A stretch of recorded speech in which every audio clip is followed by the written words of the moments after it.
Իսրայելի կենտրոնական քաղաքներից մեկն է Ռինատյան։ Փրկարարներն ու բնակիչները փորձում են վերացնել ավերածությունների հետքերը։ Իրանական արկերն են հարվածել բնակելի տներին։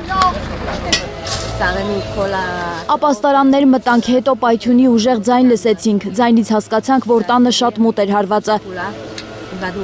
Բարեբախտաբար արկն ընկել էր բակում, իմ և հարևանիս տների մեջտեղում։ Լոդ, Ռամաթ Գան, Ռիշոն Լեցիոն քաղաքներում էլ են շենքեր վնասվել։ Հաստատել է Իսրայելի արտակարգ իրավիճակների նախարարությունը։ Թել Ավիվից արևելք Ռամաթ Գան քաղաքի 8 հասցեներում հրդեհներ են բռնկվել, 2 մարդ զոհվել է։ Բազմահարկ շենքի 4-րդ հարկում են 70-ամյա ամուսիններին մահացած գտել։ Իրանի հրթիռակոծությունից Թել Ավիվի երկաթուղային կայարանն էլ է վնասվել։ Վիրավորներ ու զոհեր չկան։ Իսրայելական լրատվամիջոցները հայտնում են, որ Իրանի արձակած հրթիռներից առնվազն մեկը կասետային է եղել։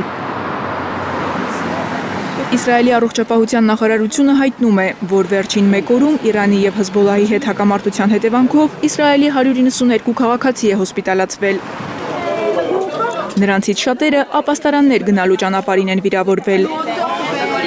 Իրանի համեմատ Իսրայելը մարդկային քիչ կորուստներ ունի, նկատում են փորձագետները։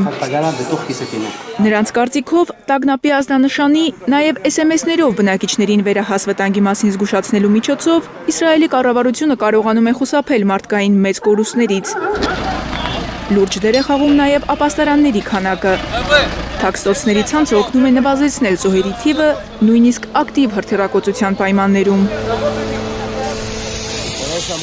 18 օր մերձավոր արևելքում շարունակվող հակամարտության ընթացքում Իսրայելում 14 քաղաքացիական անձ է զոհվել, հաղորդում է Times of Israel-ը։ Առնվազն 912 մարդ Լիբանանում, պաշտոնական Բեյրութի տվյալներով։ Իսրայելա-ամերիկյան հարվածների հետևանքով